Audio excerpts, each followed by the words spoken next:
Good evening, everybody. I want to welcome the 512 students who are here for our discussion on leadership live. We're broadcasting this using a GoToMeeting. And we will have some people who are joining us live either on the phone, online, or in the room. And we also are preserving this via archive. So thank you for your patience with us getting started. We have a wonderful resource at the UBC School of Nursing Heather, who has been helping us set up the technology. So I want to welcome in the room, over in the corner then in the audience, you see we have Tricia on the left, and on, I guess that's your left, and we have Cynthia as well. And Tricia in the middle, Cynthia on the left, and Dr. Maura McPhee, who is our speaker for this evening. Anybody, do we have any chat comments online? We'll just give it a minute or two, and then we'll invite Maura to get started. So while we're waiting to get started, just to say, for those of you who are able to see online, there is just one PowerPoint slide with our outline, and I will post this afterwards.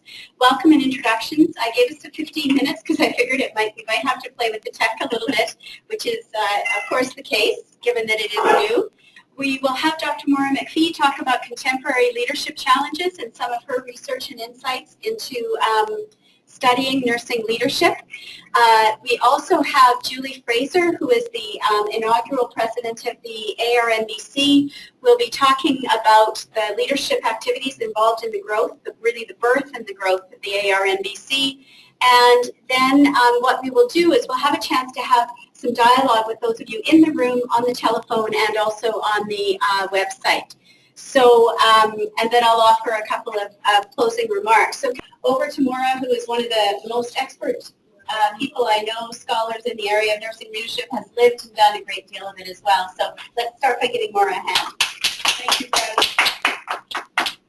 So thank you for inviting me to be here this evening, and I'll give you just a little bit of background of my leadership experiences, and then talk about nursing leadership challenges we're having. I'm going to focus, I think, on British Columbia and then on Canada, because there are some unique challenges here.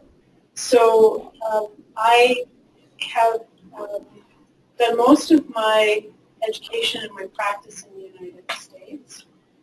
I now have dual citizenship, but I originally worked as a pediatrics nurse for many years at Denver Children's Hospital in Denver, Colorado. And then after that, I became director of professional practice at Boston Children's Hospital.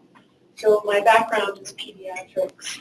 And I found, I started very young as a clinical bedside nurse at Denver Children's, and I found that I really liked administration. I liked management. And I started out doing charge nursing, and I became recruited into other management positions. And one of the things that I spent a lot of time on was innovation projects related to quality and safety. So I was very involved in policy development and then finding ways to enact that. And for, I guess, really engage nurses and get them excited about things that can be very dry and boring, such as quality and safety. And then when I went to Boston Children's Hospital, it was pretty much the same thing. There was a lot of policy development, and we did a lot of work related to quality and safety innovations. And Boston happens to be the headquarters for the Institute for Healthcare Improvement, the IHI. And so while I was there, I took a number of courses through the Institute for Healthcare Improvement, and that really kind of became my passion. So most of the work I do, the research I do, is really looking at work environments and how can you make them safe. What does that mean from a nursing perspective, but also from a patient perspective? And what we know is that nurses typically have a very accurate appreciation for the quality and the safety of care delivery. And I call nurses the canaries in the coal mine, because usually when nurses start to recognize that there are problems there are problems. There are real problems related to quality and safety. So it's important for managers or leaders to listen to nurses and to work with them, engage them in finding better solutions for how to deliver care. Most recently, I've looked at safe staffing and nurse workloads. And we know that when nurses have workloads that are too heavy, they get burned out. They get emotionally exhausted. They get physically exhausted. They injure themselves. Bad things happen to patients as well. So I have done a number of projects related to workload management. And right now, I'm working with different health authorities here in BC, but also in other parts of Canada, to use a real-time staffing tool, a tool that is very patient-centered. It allows nurses to go through and figure out their patient needs. It's a very holistic tool, the way it looks at patients and their families. So nurses can kind of rate their patient needs, and then they can use those scores that are objective scores to help make staffing guidelines and staffing assignments. So I did a project of this in BC when we still had a nursing directorate in the Ministry of Health. There was a lot of support for using tools, nurses using tools to make decisions with their managers around safe staffing. And it really begins with patients. You have to understand the patient population, your patient needs. And once you know the needs of your patients, it's a little bit easier then to determine who has the right competencies and experience to meet those needs. So it's very patient-centered, it's very patient-driven. And this tool that I use is called the Synergy Patient Characteristics Tool, the Synergy tool. And I learned about it when I was at Boston. It was actually created by an expert panel of nurses, and the chair of that panel, Dr. Martha Curley, was my colleague at Boston Children's. So we used it, had great success with it. It's very easy to use.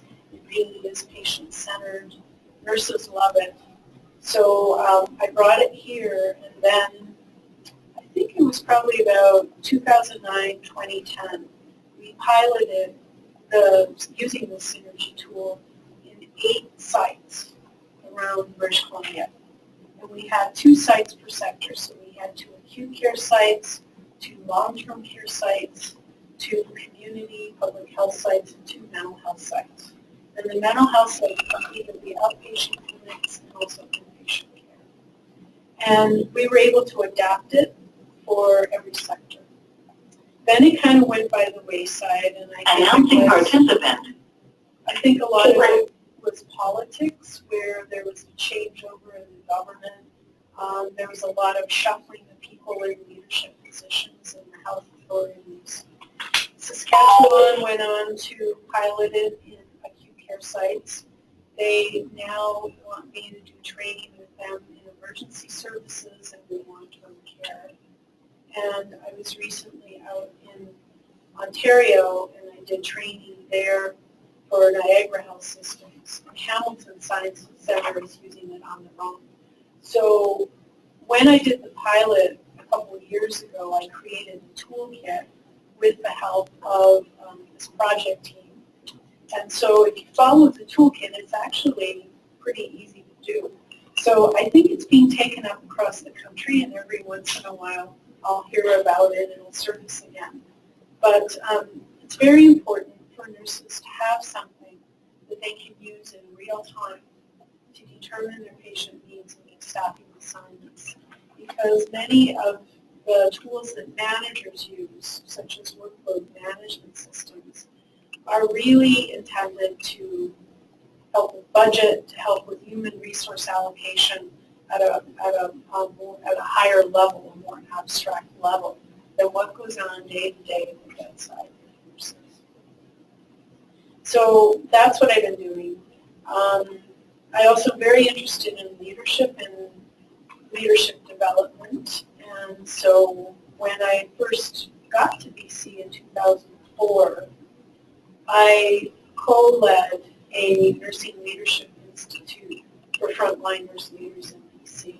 And there were about 450 nurse leaders that went through the institute. They were all novice, so it was an opportunity for them to get kind of the basics of leadership.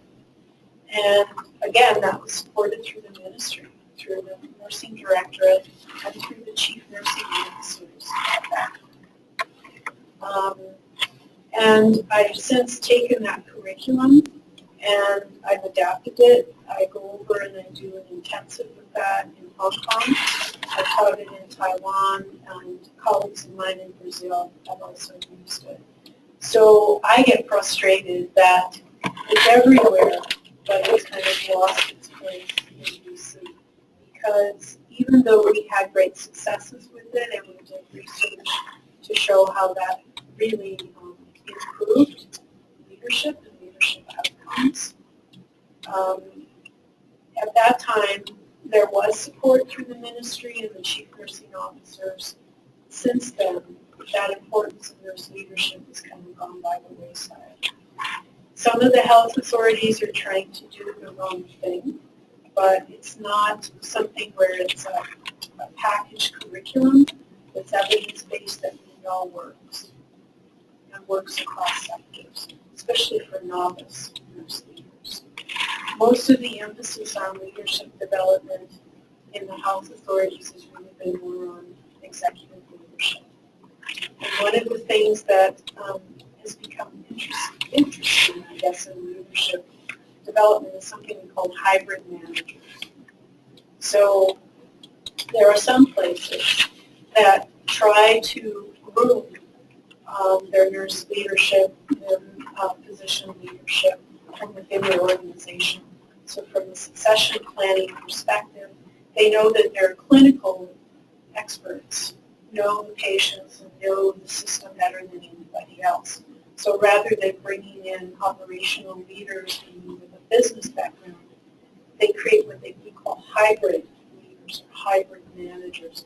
So maybe nurses, such as myself, that get really interested and want to have management experience, or a physician who's a clinical expert but wants to do administration. So we used to do leadership succession planning that way. You identify somebody who had clinical expertise and inside knowledge of the system, and then you connect them to stakeholder groups outside the organization and really build their managerial skills and their leadership skills. Now, we're not doing that so much. We're starting to replace those clinical experts with leaders maybe who aren't leaders and more managers, where they understand operations, they understand budget, maybe they have a human resource background, but they don't necessarily have those intimate connections to what goes on at the level of patient care delivery. Those leaders can be successful, but it's more challenging for them because they don't understand the lingo, they don't understand the world of the clinicians.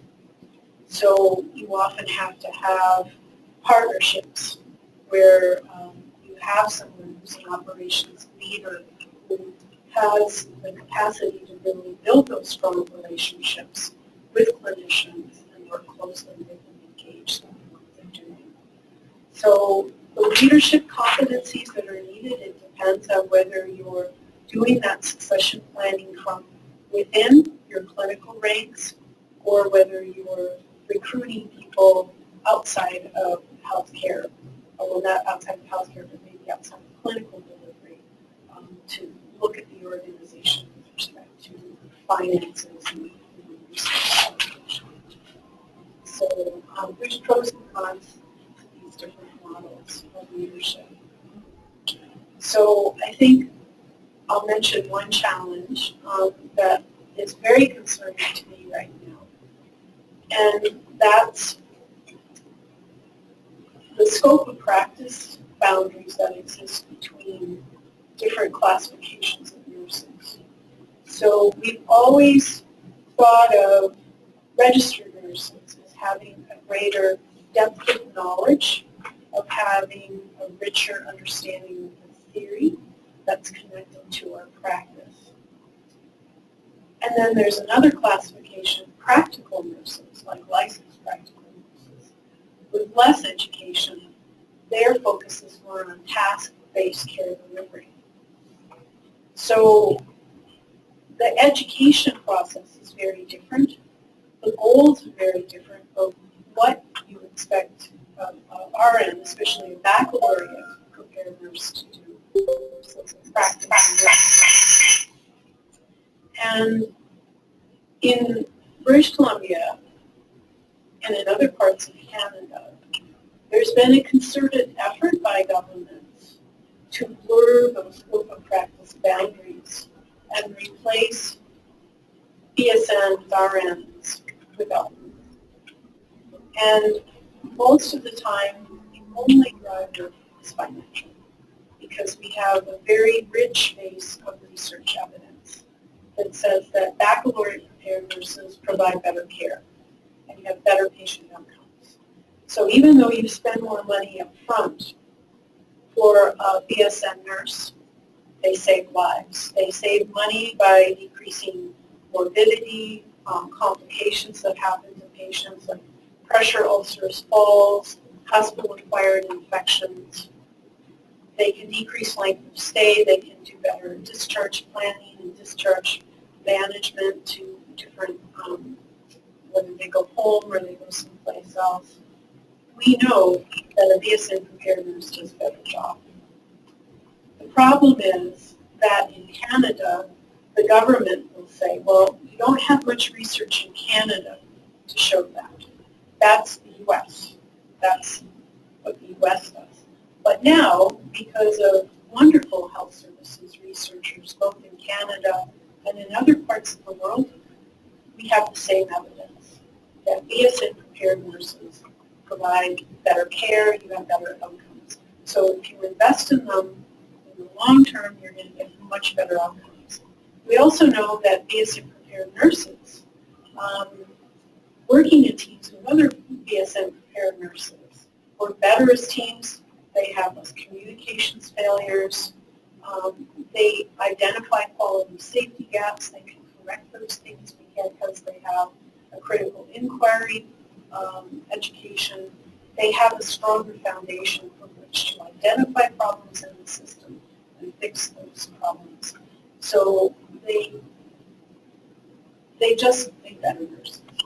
And it's not that I have any issues with practical nurses, because there was a time where practical nurses were very important because their focus on education is task-based, and they could really help with picking up some of those tasks that are important when you have stable, predictable patients.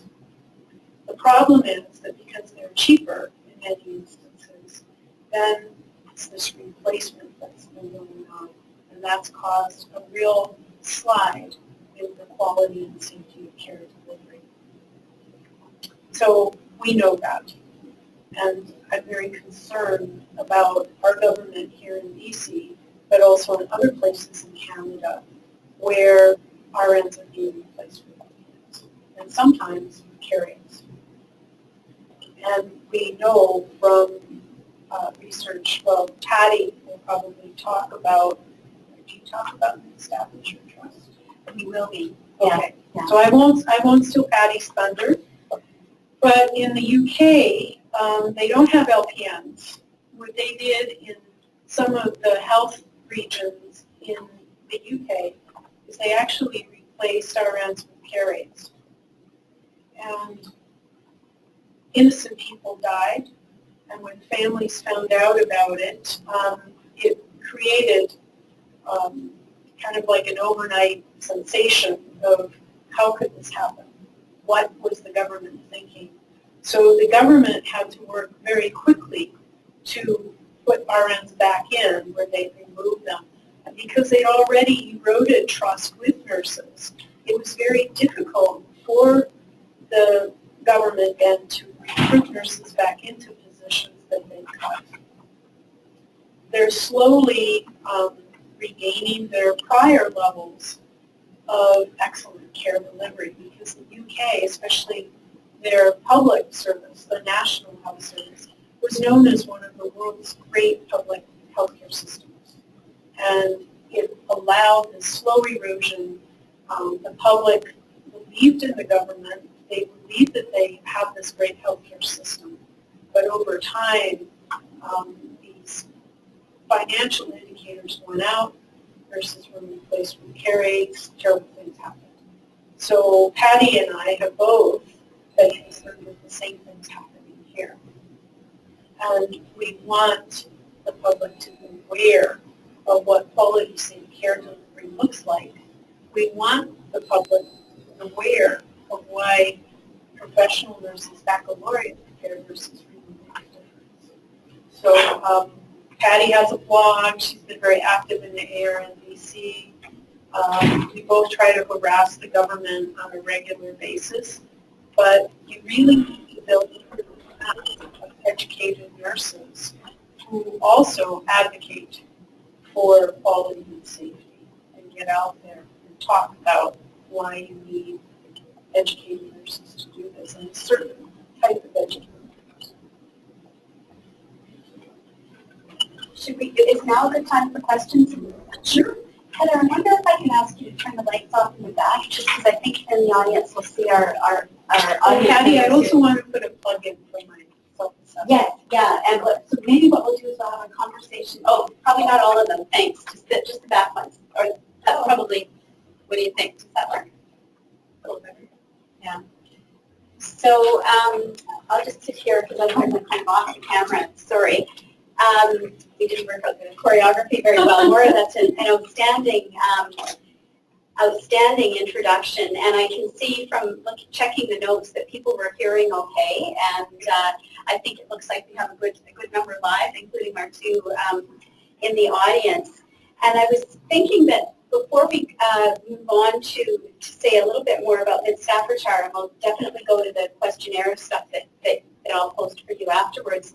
But I was thinking now would be a good time to see if there's any comments or questions from the audience on what you've said. And I thought I would invite, and Heather, are you okay with scrolling the text boxes, if that's all right? I can't reach it from back here, thank you. Those of you who are online, are there any questions or comments you want to offer at this stage before we do a little bit more detail on Mid-Staffordshire testing and go to a tool that I'm going to be posting for you that Maura developed. So yes, here comes the question, and Heather, if you're able to read it out loud. I can't read, I'm blind. Yeah, it's, we're a little ways back from the screen, so. Okay, so hi, Dr. McPhee. I'm wondering if you have explored nurse managers' span of control and ability to lead effectively. Yes. So you might want to read. Did everybody hear the question okay? On the phone, did you hear the question? Good, thanks. Yes, when we did the Nurse Leadership Institute, it ran between 2004 and 2010. So we did a pilot the first year, and then after that, we would have 3 cohorts a year. So we had a lot of people go through that Leadership Institute, and what we did was we started to track them over time. And we'd send out a survey to them every year to ask them, where are you, what are you doing, what's your typical span of control? And it used to be that, and this was very old literature, that typical span of control was 5 to 10. And we know that doesn't really work anymore. So the number doesn't matter as much as really whether or not that nurse leader can do what they need to do, to stay in touch, to maintain frequent communications, to share critical information, to be there to mentor and support nurses the way that managers leaders should do that. And most people said that they were okay with about 25 to 40 people. And these are all people, again, that were in frontline leadership positions. Now, what happens is when you move up into middle management, what we often call the director of a department, that number usually doubles, sometimes triples. And now there are some directors or managers that may have multiple sites. So even using technology, sometimes it can be challenging to keep in touch. So the litmus test is really whether leaders feel that they can maintain those closer connections with people that they're working with or they're supervising.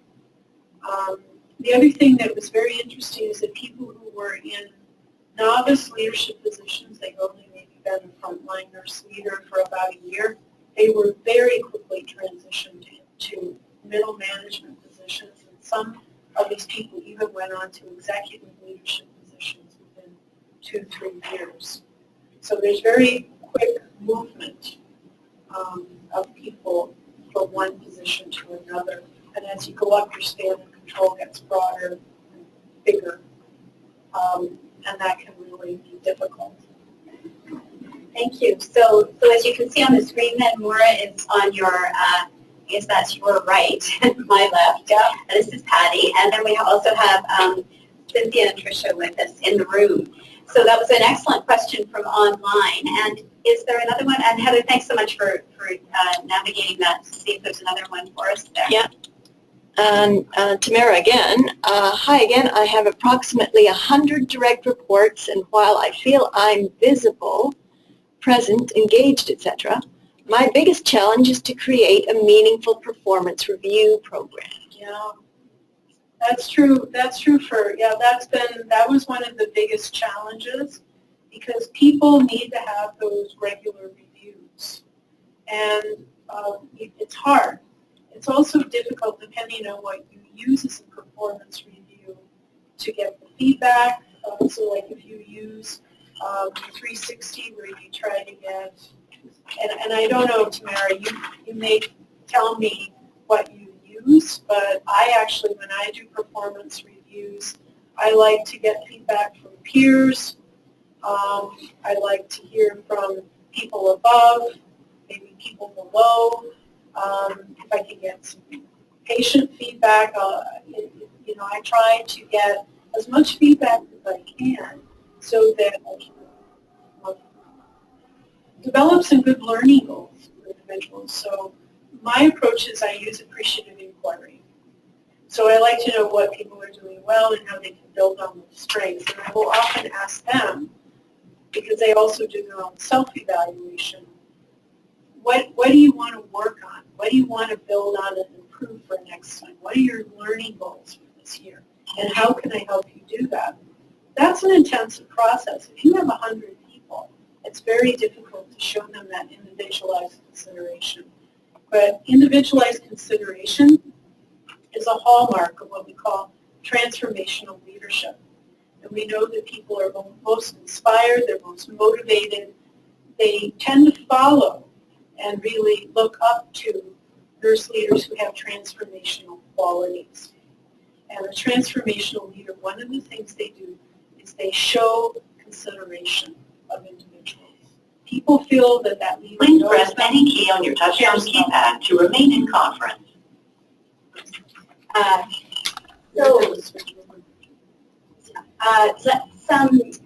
What we'll do is we'll go to the telephone and see if there's any comments or questions from the telephone, and then we'll keep.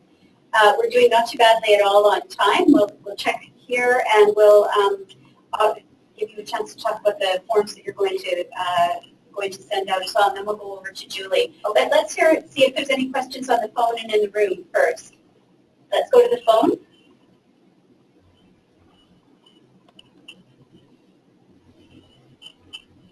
You may not have questions on the phone. Can you hear us on the phone? Is anybody on the phone? Yeah, there's been a couple.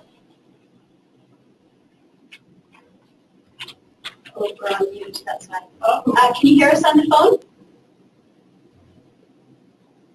Anybody on the phone? You might have moved over. Someone's trying to. Somebody typing there? Oh, they're just laughing.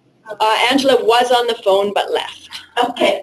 And Cheryl was on the phone and she's online now. Oh, okay. So we can just close the phone then. We might just leave it just in case somebody comes back. Somebody might have gone to get a cup of coffee or something as well. So in the room, questions or comments from our colleagues who are joining us here. Thank you. That was excellent. I think a lot of insights. And one of the themes, though, that I think I heard you say is, you know, there's professional practice and then there's quality and safety. And if you look at the structures in our health authorities, at least I know the ones I'm in, they're divided. Yes. And it just, your comments make me think that's a significant division because it's our professional practice that really looks at your scope of practice, regulations, have the conversations with the government, quality and patient safety, who plays the role in, not that practice doesn't play a role in quality, but it's a different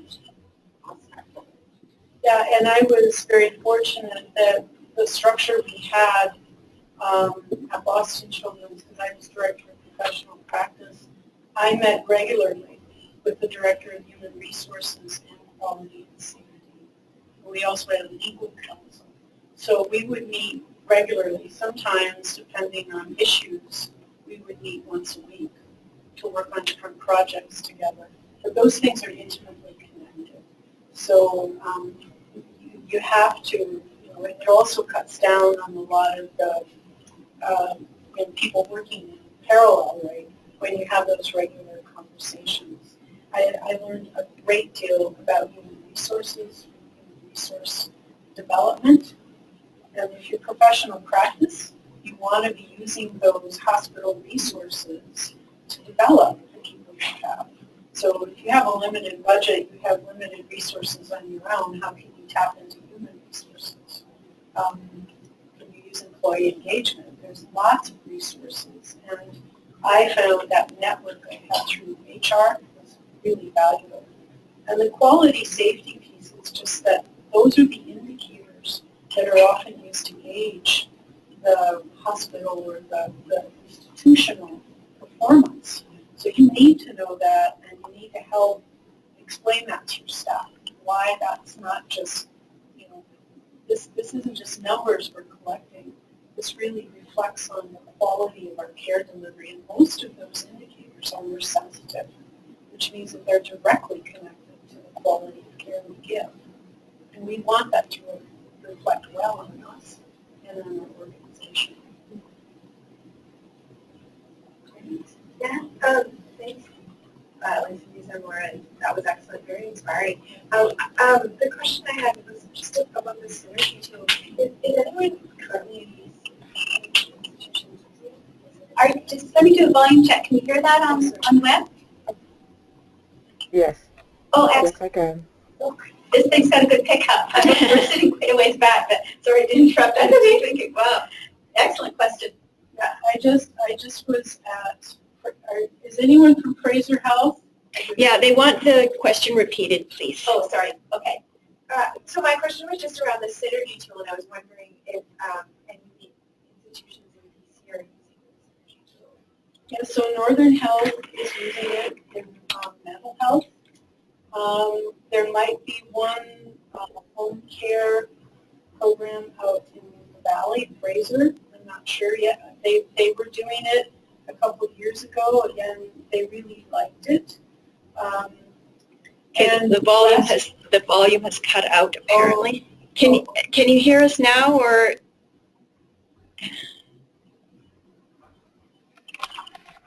is anybody still having problems? Okay. I can hear loud and clear.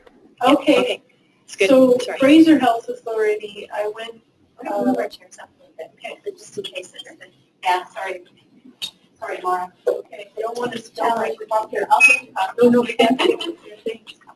We'll move up. Thanks, you guys. Thanks for the patience with the tech. Sorry. Okay. Yeah, so Fraser Health Authority, I met last week with them. So one of the people that did the pilot in acute care was Richmond Hospital, 6 North, which is surgery. The director at that time was Marg Malash. Marg is now the director of cardiac service at Fraser, and Marg loves the synergy tool. So she organized a session, a 1-hour question and answer session last week, and there were 4 directors and 8 managers there, actually more than that. And so we think we're going to go ahead and roll it out in Fraser Health. And I know that even Michael Marchbank is looking at the proposal that Mark put together, because it's kind of a win-win. I mean, you can still use your workload management systems tools.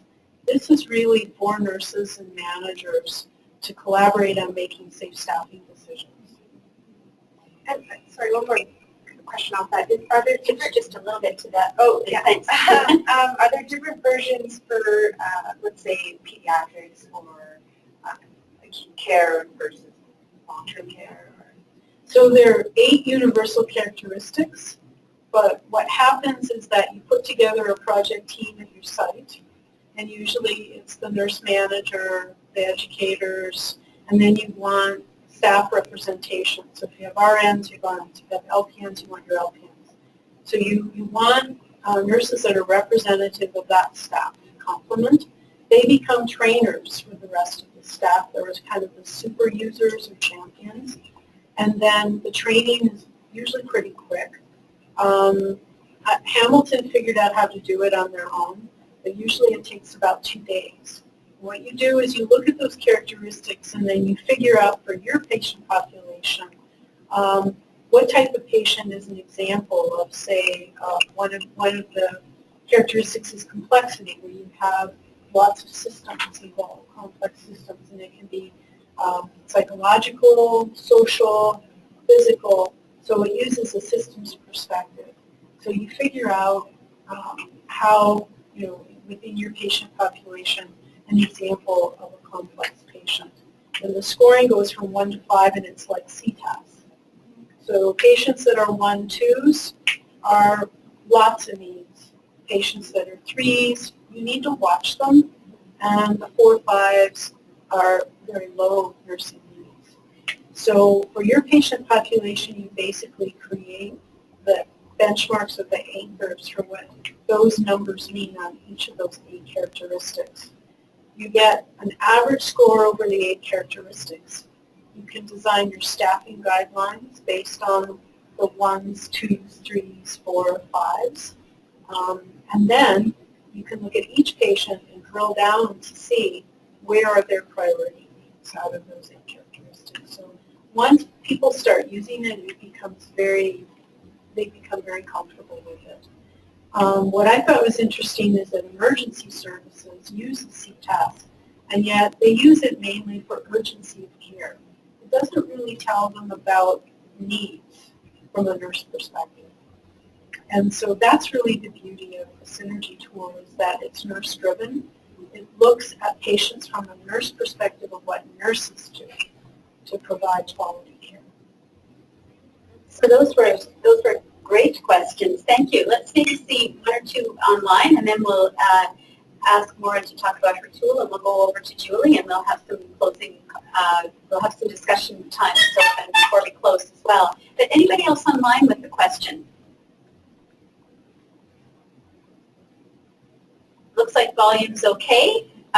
So here's a question. Oh, wow. What was the name of the tool? It's called the Synergy tool, so it's SYNERGY, and I can actually send If you send it to me, I'll post the it. toolkit so you can look through it. So this project was about workload management, so it was called the Provincial Nursing Workload Project.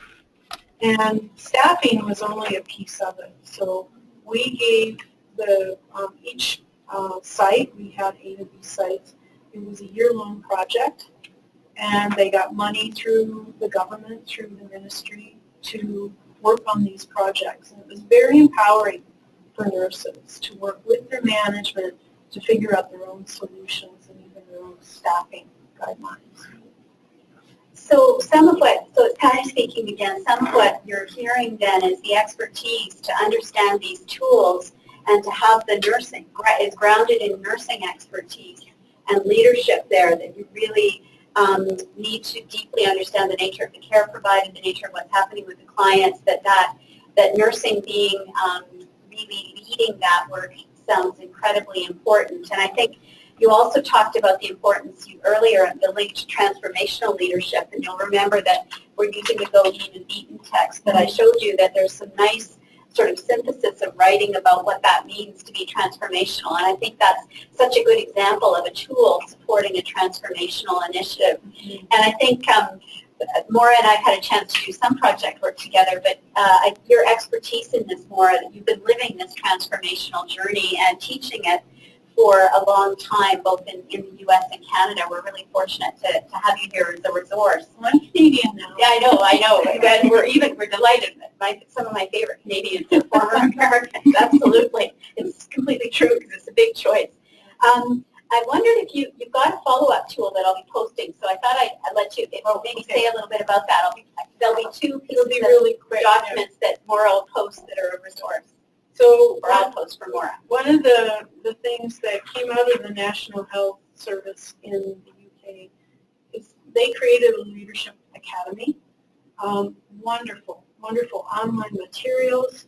The money went by the wayside, and so now a lot of those great resources are no longer accessible online.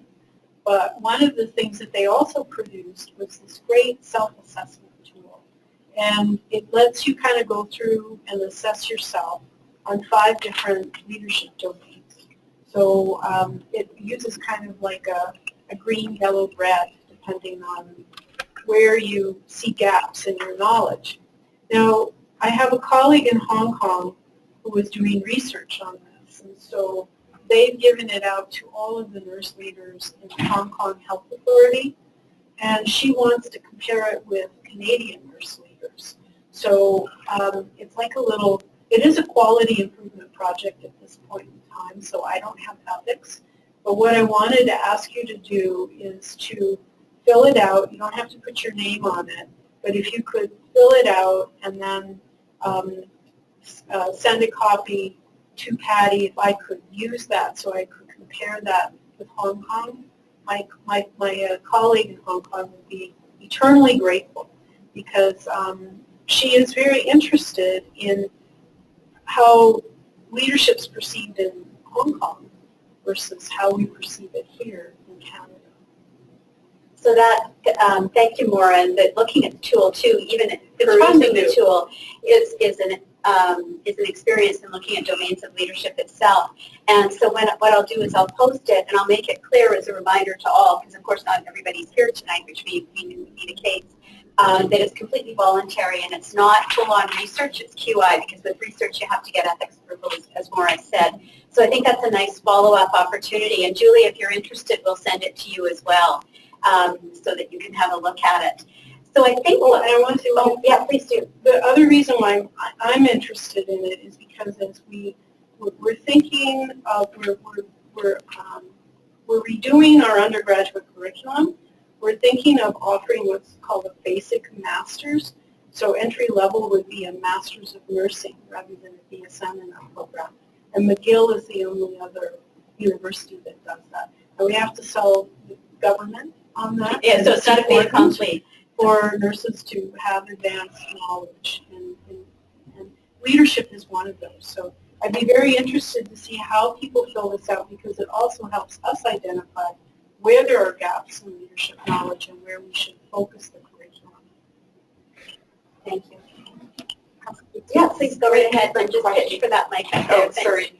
I have friends who are in like charge nurse or patient care coordinator positions, and so often when we talk about managers or we talk about frontline, but there's that sandwich in between, and I look at their spans of control, and is there any body of literature around what their needs are, or what their supports are, or tools to assess? Well, this could be used for that, because these are the types of leadership competencies that are foundational. If they're lacking in these, they definitely need these skills. And then, the big difference is, are they in excluded positions? Okay. So these are important. Okay. when you're in an excluded position, that's when you deal more with the HR issues and budget. And those are the extra pieces that you need around human resource allocation, disciplinary action like hiring, firing, performance reviews. Because if you're in the union, you can't really do that. Right? Yeah, it's more like, you know, we have workload measurement tools for frontline. What do we have for that level? And a lot of times it's questionnaires that we use, and it's part of that performance review. So I have friends at Providence, and they actually are former graduate students from this program, and they were telling me how they went through a restructure. And it was based on the directors sitting down and talking with all the managers and reshuffling the portfolios so that they could do some of the things that they really needed to do. So some of it depends on your portfolio and your job description. To me, the biggest indication of problems is if you can't do that. It's impossible.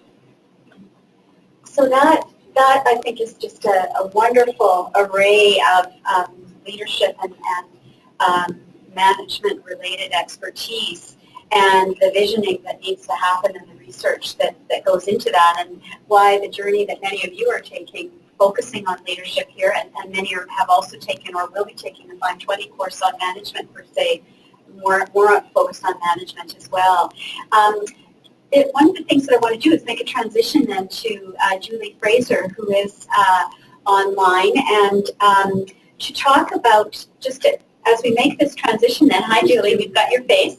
So Julie is on her iPad at Tim Hortons. Are you eating at Tim Hortons?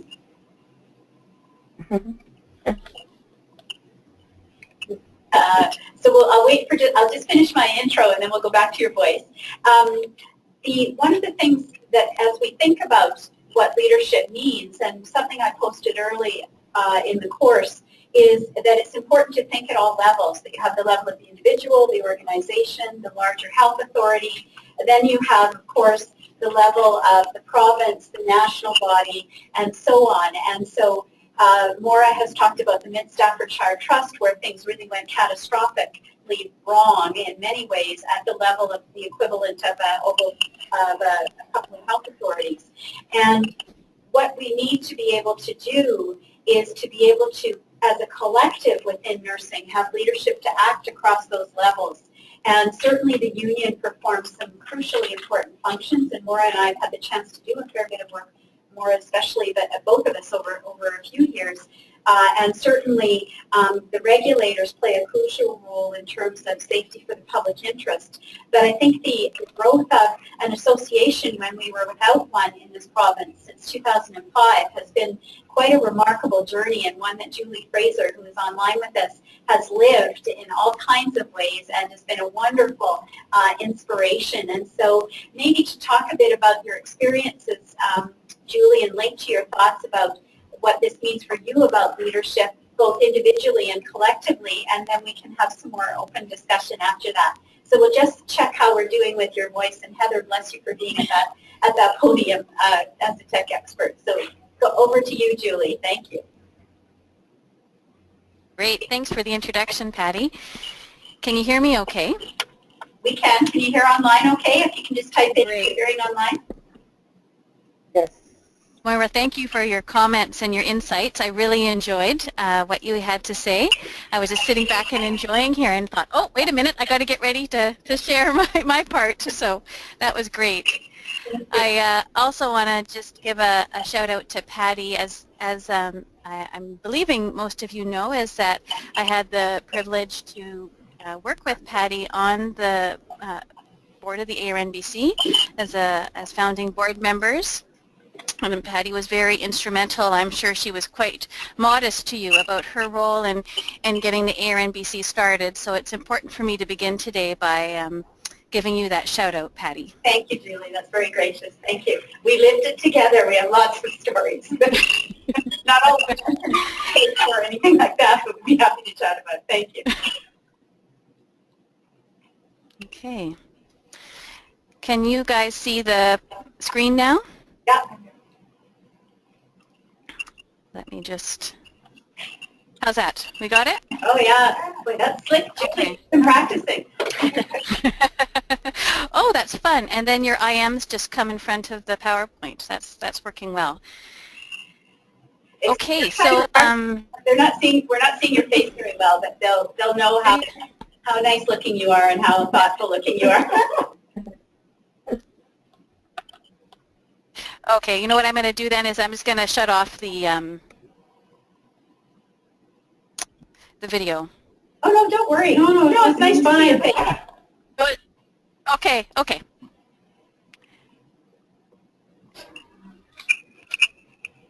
All right, so I have till about 6:30. Yeah. Okay. So I just wanted to start off the conversation and just build on the great foundation that's been set already by looking at a snippet here from the CNA Nursing Leadership Position Statement. And really what we've talked about so far is the practice discipline of nursing and its impacts on leadership. But I'd like to focus my commentary about this evening is really about political act. And I think if I had to say what was one of my biggest learnings from my journey being a founding board member and then acting in the role of president, it probably would be that nursing is a political act and that we maybe underestimate that and its power that we could actually utilize more considering the complexity that we're in right now.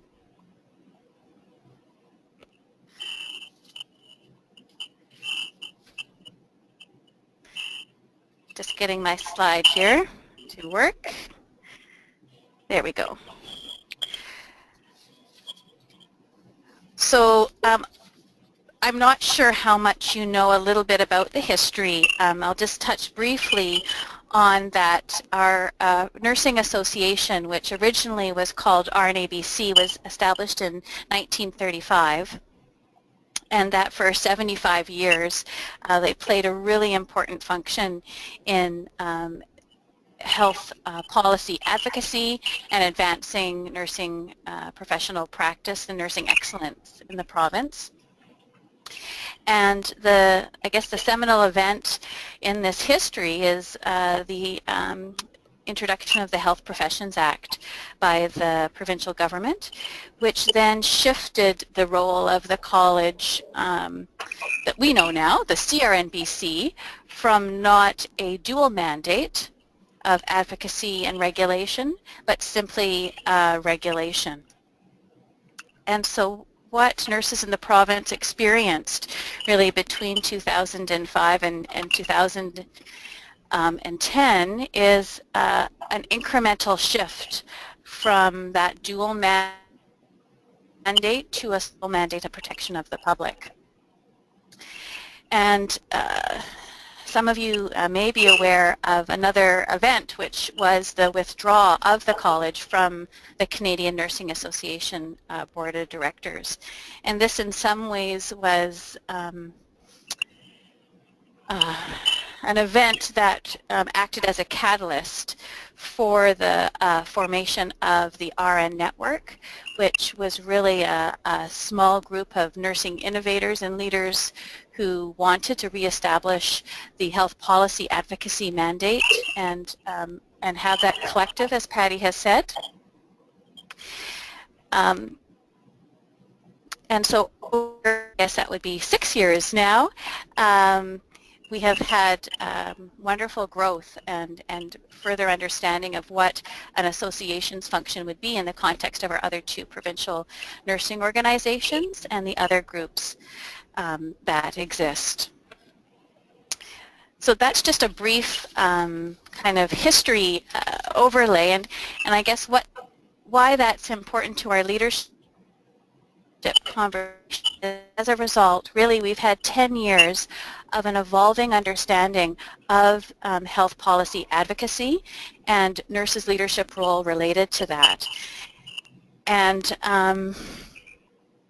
I think it's important that we are just do a little bit of focus tonight around that impact, not just on our new nurses, but on our all the nurses within the profession. Just pause for a second to see if there's any questions. I think we're good in the room here. Heather, are you able to Okay. speak that? Yeah, I think so. Sorry, Heather. Any questions? I don't see any questions coming. No questions on the chat. Okay. Hi, Julie. Thanks. All right. Thanks, Heather. So one of the questions that Paddy and I got quite a few times, particularly in those early years of reestablishment, is why is it necessary to have a nursing association?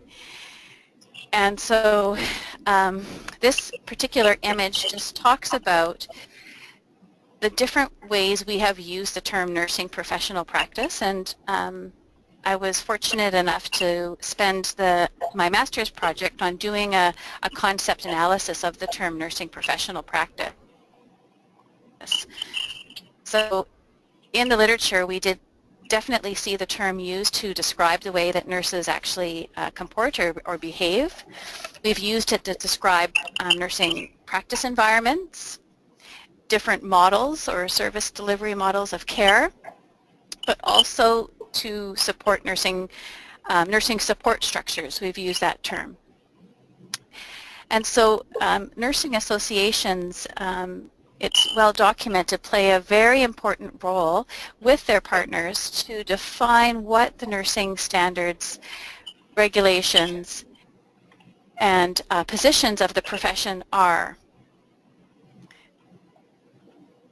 This diagram talks about the cyclical relationship of that. So for a nurse themselves to be professional, the enactment of that is really dependent on having a quality practice environment. And Maura's comments today have really focused around that and the role of the frontline leader. So we need organizational commitment to those quality practice Julie? For nurses to be, yes. Oh, sorry, we're losing your voice a little bit, and I'm wondering whether it might be an idea to turn the visual off, just in case that gives you better benefit. You think that might help, Heather? It could. And if others are not speaking and they have their microphones on, maybe they could mute them. Okay, thank you. Thanks, Julie. Sorry to interrupt. I was just thinking we were Not at all. Bit. How's that? Is that any better? Seems good. It just goes in and out sometimes, so we'll let you know if we can't hear you. Okay. We'll blame it on the Starbucks Wi-Fi. I thought you were Tim Hortons. I had to move. Tim Hortons didn't have power. And that's not a political comment at all.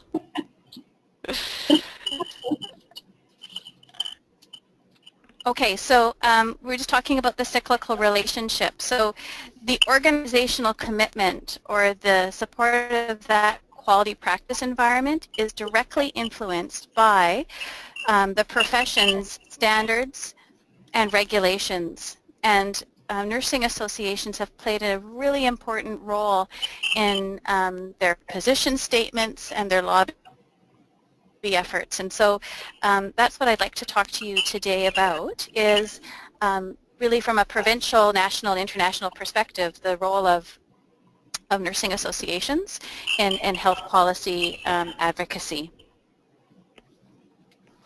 Does that sound still doing okay? Yeah, I think it's a bit better. Okay. So when we're asking ourselves a question about advocacy, I'm sure you guys have had this discussion, and so I'll just focus us on the CNA definition, which states that advocacy involves engaging others, exercising voice, mobilizing evidence to influence policy and practice. It means speaking out against inequity and inequality. It involves participation directly and indirectly in political processes, and acknowledges the important roles of evidence, power, politics in advancing policy options. And so I know we use that term advocacy probably just about every day in our practice, and it's interesting to reflect on this definition and to see the political thread that is woven through it. And so I'd like to talk a little bit about some of the strategies that I've had the opportunity to be part of as being on the board of ARNBC and CNA in regards to political advocacy work. And I'm thinking that some of you in your journeys in your career so far have also had this experience. So the first opportunity, of course, is actual engagement with our nursing associations. And it's been just wonderful experience having nurses in BC engage with the newly forming association. We've done this through connections of specialty groups, having topic-specific forums. Paddy, I think back to the one that you held on RN and LPN staffing mixes. Right. Please press E on your touchtone keypad to remain in conference. Turn it off. Yeah. That's our phone. You can keep going. And also the opportunity to review position statements. The other strategy that has been extremely rewarding and probably an important piece of advice that I'd pass on is the role of coalitions.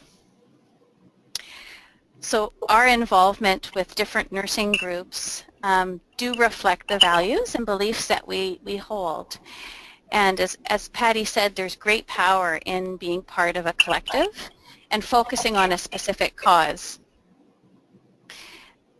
One of the greatest successes, I think, that looking back over the last few years has been forming coalitions that are topic specific. So I'll just give you a few examples. There's the one that's just recently in the nursing news, which was the partnership accord that was signed by ANAC and CNA. And that was reinforcing their commitment to advancing Indigenous nursing and advancing the gap between the health of Indigenous and non-Indigenous Canadians. Another example of a coalition is between the Canadian Medical Association and the Canadian Nurses Association. And they have formed a coalition around, of course, access to healthcare and maintaining our public healthcare system. Provincially, we have a coalition of nursing associations which reflects the nurse practitioners, psychiatric nurses, our RNs and LPNs, and nurse educators. That group has come together to show their strength and commitment to government around advancing health policy and issues related to nursing.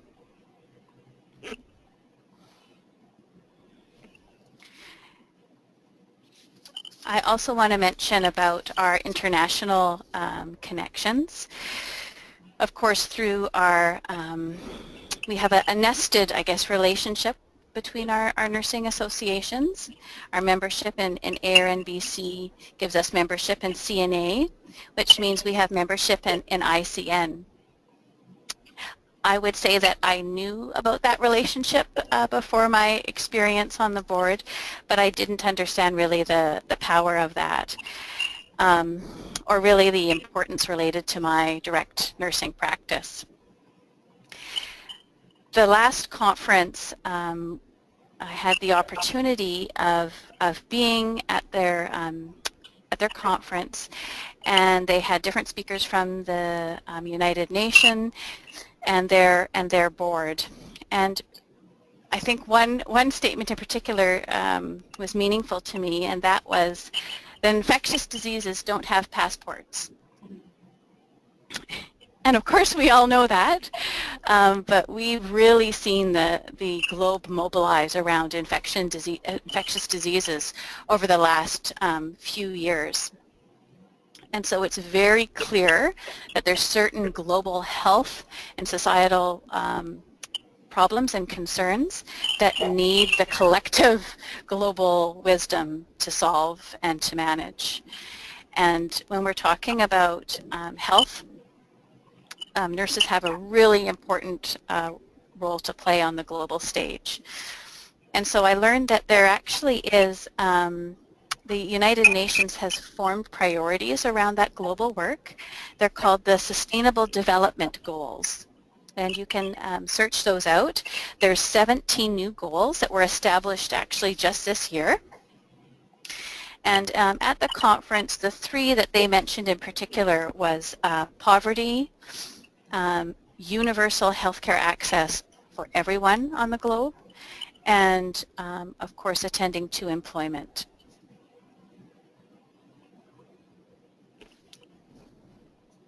The next strategy, which is just as legitimate as others, is presence, or that of peaceful demonstration. And that's one of a wonderful privileges that we have here in Canada. This is an example of us on the lawn in Ottawa having a peaceful demonstration around refugee health. And so using presence or demonstration at the right time can be really helpful. It can apply the right amount of pressure at the right time to show the number of individuals who have consensus on a particular issue. The downside, of course, is that they can turn dangerous. We've seen that, and that there's a limited ability to convey complex messages. But I won't lie, they're very exciting. And for those of you who have been part of them, you probably would agree. And you can see Julie is fourth in from the right on the slide, peeking over the... Just above the banner, yeah. The next strategy I'd like to share is that of government lobby. And so I love, Paddy and Maura, you were talking about how you were, would you say bugging the government? I can't remember the phrase you used earlier. Harassing. Oh yes, that was the word. So government lobby is an extremely important strategy to use for nursing political action and leadership. And you don't want them to know you're actually harassing. I've learned some. Sorry, I talked. What's that, Paddy? I said you don't let them know it's harassment. Exactly. Exactly. So we've got these 3 bullets here about, coming well prepared with your key messages. That's where you're using your nursing organization position statements, and facts can be a great way to build those.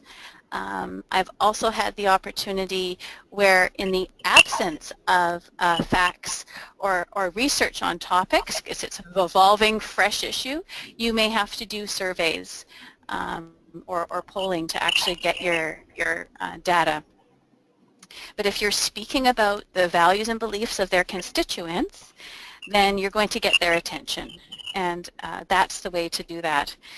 Another great leader gave me a suggestion that it's a great opportunity to ask great questions. So instead of just stating your belief, to reframe it as a question. And that is an opportunity for you to get some airtime, share your message, but still get a sense of what that particular leader's beliefs are around the topic. So this is a picture you'll see with me and Rona Ambrose. And I would lie if I told you I wasn't a bit nervous about meeting her, but I thought, darn it, I'm here.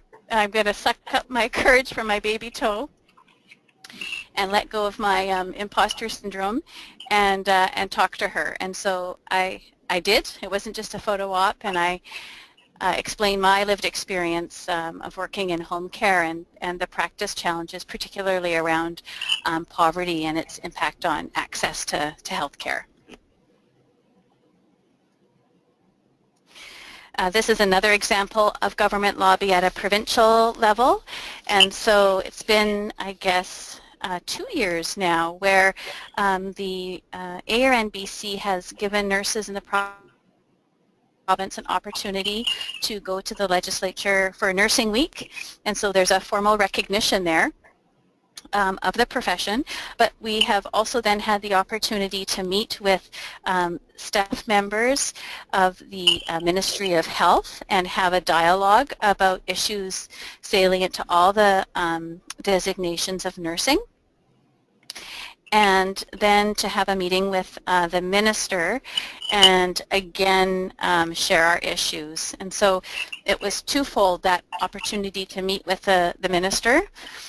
It was to show that as a nursing profession in all designations that we were able to work as a family of nursing, but also then to get our key messages and issues communicated.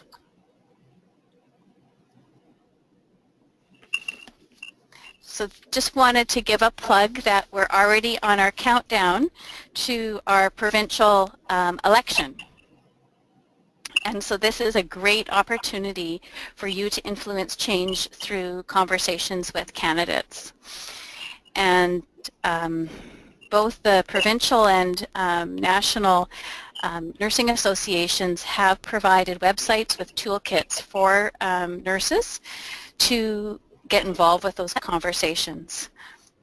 There's been town halls that have been hosted, issues papers where there is some key facts and questions that are prepared for you to help you participate in those meetings.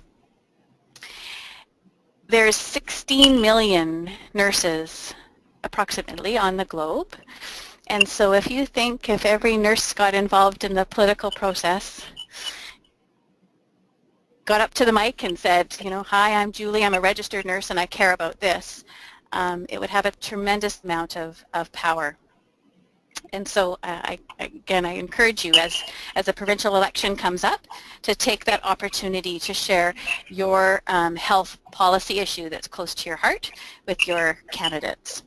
And look for great resources, I'm sure, from ARNBC. How are we at the time there, Paddy? I think we're getting close to the end, but and what I'm going to do at the end is invite closing comments from everybody. So, but I think this is a perfect way to capstone the macro level involvement. Julie, this is great. Okay, then I'll just conclude with just the last two slides here by saying that although I've talked about some of the, like Paddy has said, the macro level opportunities for political action, I really don't want to underestimate the power of your individual advocacy and the political process every day in your practice, whether you're working in the clinical, administration, education, or research side of the profession. And this is a picture of two new students who were just had an opportunity to observe the political process and the CNA annual general meeting.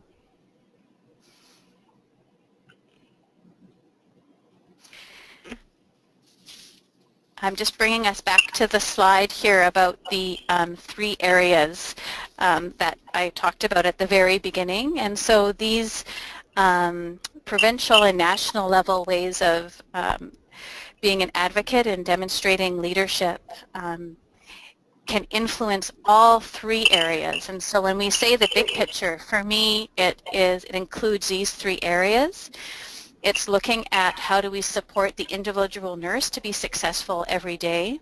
How do we influence that practice environment in which he or she works?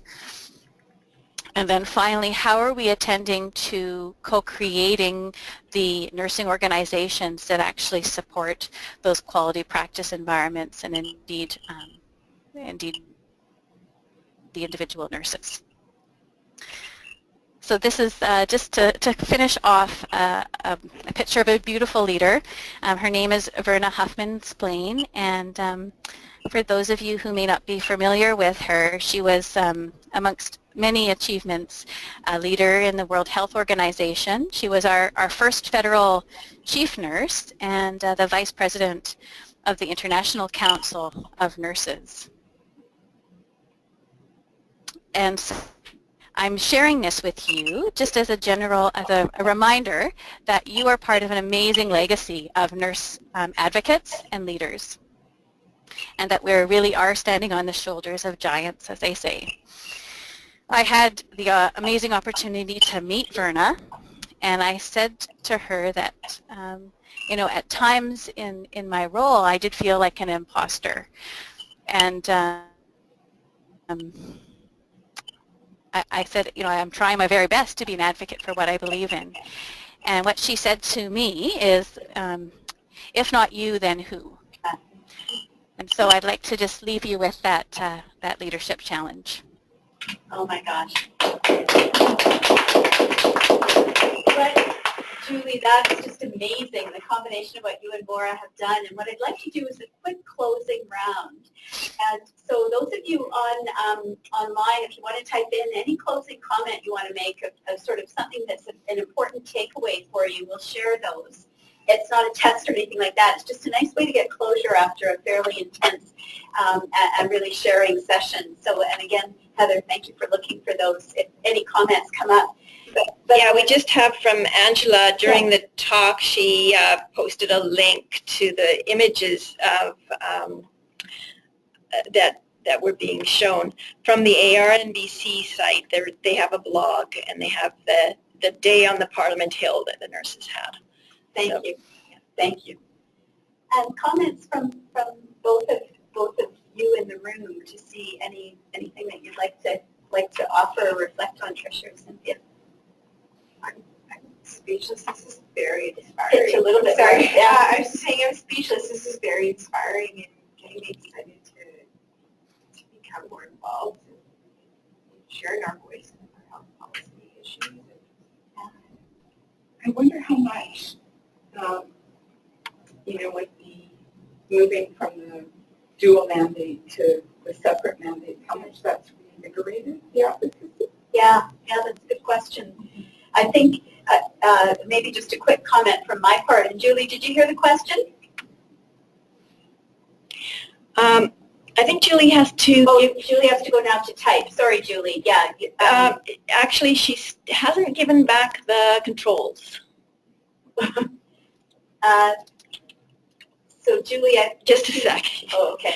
So I think that's a really good point. I'll just, because I'm assuming everybody's hearing, that the going to the single role has emphasized advocacy more, and I would say yes, that was intentional. The former RNABC did do some wonderful advocacy policy documents, particularly a number of years ago, and I think that having that mandate clarified really galvanized, and there's still a long way to go. We know that it's still very much grassroots growing, and it's by no means as going as quickly as we would want, but huge progress and huge promise as well. Yeah.